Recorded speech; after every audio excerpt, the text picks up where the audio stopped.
Today's episode is sponsored by our friends over at Squarespace. Did Longines just release one of the greatest watches under $5,000?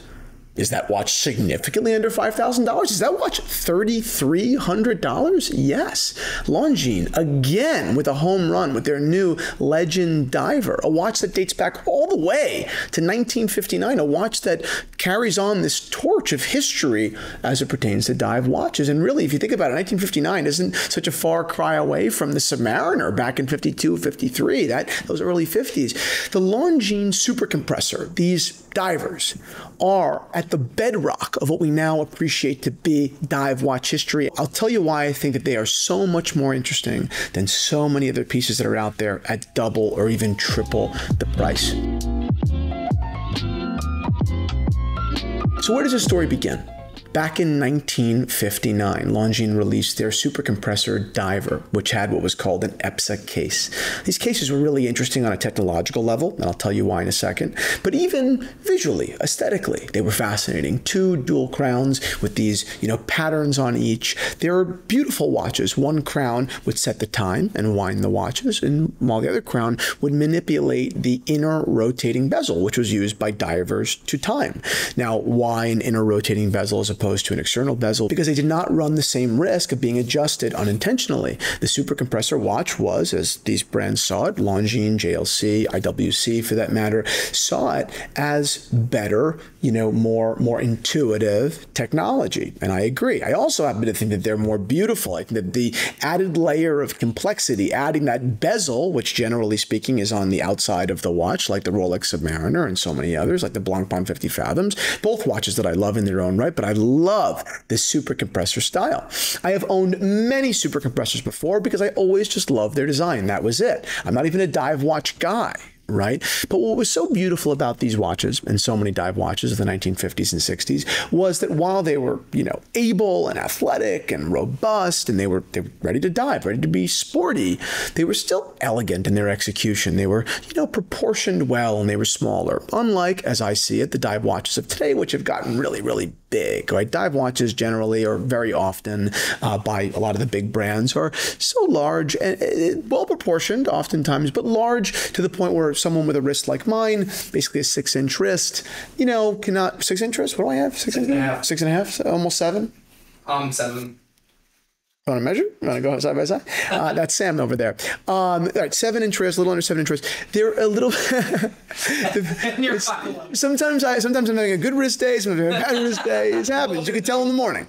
But the point is, these watches, these vintage watches, and this particular super compressor style, really had more vintage, older world, delicate sizing that fit wrists like mine. And of course, it doesn't make it right or wrong.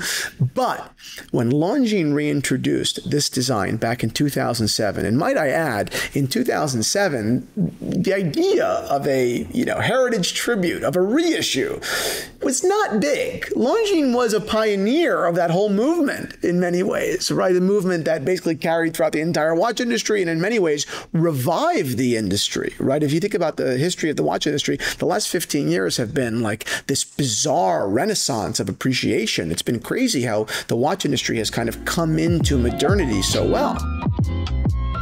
Today's episode is sponsored by our friends, our dear friends over at Squarespace. As many of you know, I would not be here today had it not been for Squarespace.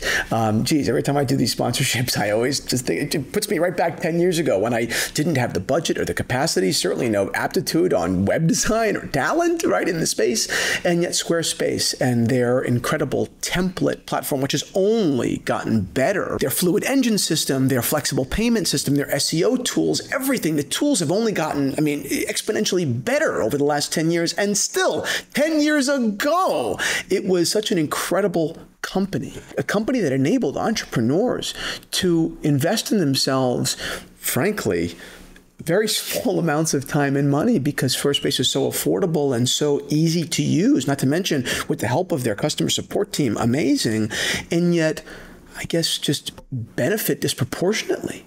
right? Squarespace allowed me to choose through an entire catalog of templates, find a template that not only represented my brand image, but find a template that was functional and worked to achieve my goals. 10 years later, I've built, I can't even tell you how many Squarespace websites for my companies. I use 2 of them right now, and I've built so many more. I adore Squarespace and their commitment to excellence, to improving their technology and how they can help business owners everywhere. It's unbelievable. It's unparalleled. So I don't just suggest that you go on over to Squarespace now and reserve a domain and start building a website if you're a new business owner. But I'm also saying if you've got a website existing, poke around, make an account. Take a look, because I can just about guarantee you from my experience that you will be amazed at the possibilities, the doors that their platform, their offering opens up to you. So head on over to Squarespace and use the code Theo Harris for 10% off of your first website or domain. That is Theo Harris for 10% off of your first website or domain. Anyway, back in 2007, Longines released this watch, and it was great. Back then, it was great, too big for my wrist, but it was great. And over the years, they've improved and improved and improved this watch, and now we've got this new Longines Legend Diver. At 39 millimeters, brushed, polished finish, also with a beads of rice bracelet, and a blue that isn't navy, it's not powder, it's just this incredible blue dial. I saw this watch in person a couple months ago and I thought it was incredible. I've been waiting for this watch to be released since, right? I have been so excited about this watch and about the Longines brand. What they continue to produce, the level to which they continue to improve, and refine their design. It's not the quality of construction. Longines, it's never compromised there. Longines quality of construction is amazing. These are incredible watches, right? And it's easy to get lazy when your watches are so good. But Longines, year by year, elevates the standard, continues to, improvise and can create with color, with levels between sandwich dials and lume and create complexity. And even these bracelets are unbelievable. I won't call out any brands, but this Longines at $3,300 has a better bracelet than many of our favorite brands that are priced at double. And that is true. This bracelet is so incredibly comfortable, and the price, I think, is ridiculous. At $3,300, Longines, I think, full well knows that this watch is underpriced. And they don't care. I think it's strategic. I think that Longines knows, they're a big company, multi-billion-dollar top-line revenue company. Longines understands that it's not a race.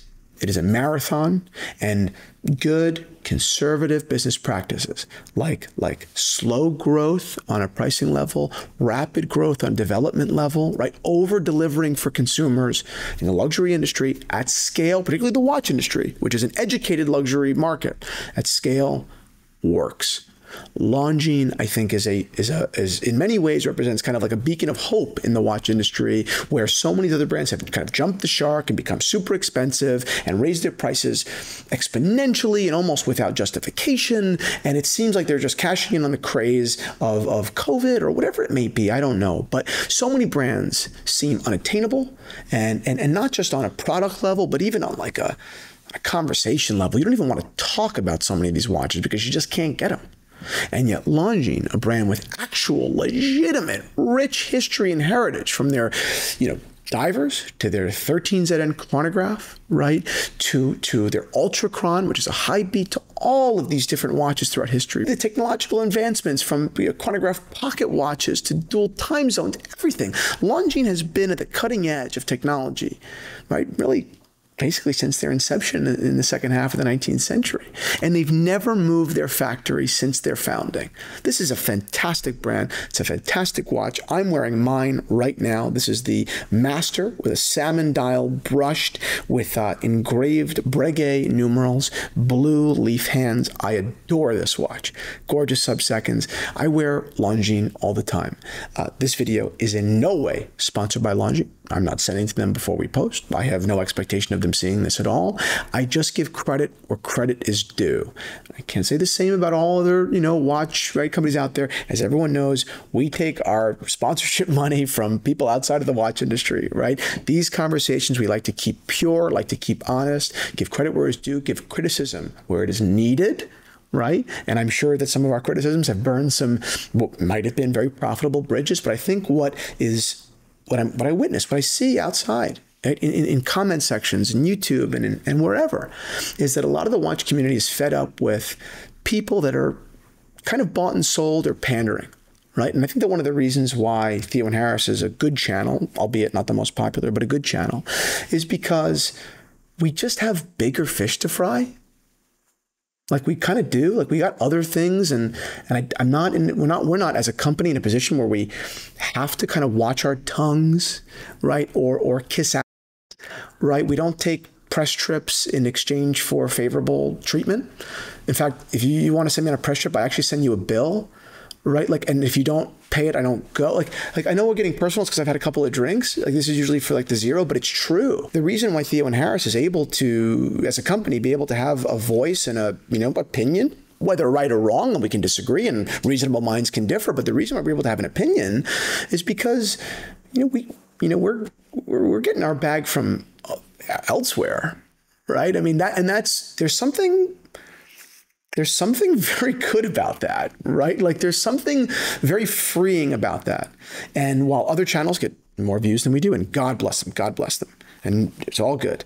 But I think that this is a reason why you might follow this channel. And the only reason that I'm bringing it up is because I can anticipate the comments. Because everyone knows we've done business with Longines, and we've made films with Longines and all that. I mean, it's no secret. I love the brand. We're in brand partnership. I own a marketing firm. I mean, there's no secret there, right? But, I guess I'm just getting ahead of the speculation. I can tell you categorically that this watch is underpriced at $3,300. I can tell you categorically that this watch is arguably an improvement upon the original.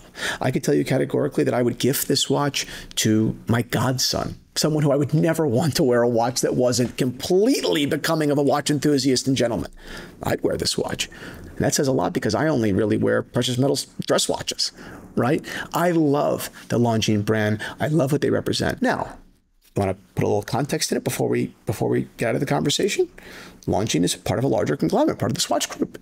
Longines is not completely free to do whatever they want. They have to fit into a larger conglomerate brand plan, right? Not just the Longines plan, right? So really, the Longines value prop, I would speculate, is in part, or in great part even, due to the fact that the Swatch Group needs an asset, a brand that can fit that point in the market, that level in the market, can over-deliver, can represent the conglomerate in the most positive fashion, and not step on the toes of the brand that may be more expensive. It, in many ways, is the best case scenario for the end consumer. Those are just a few of the reasons why I love the Longines brand.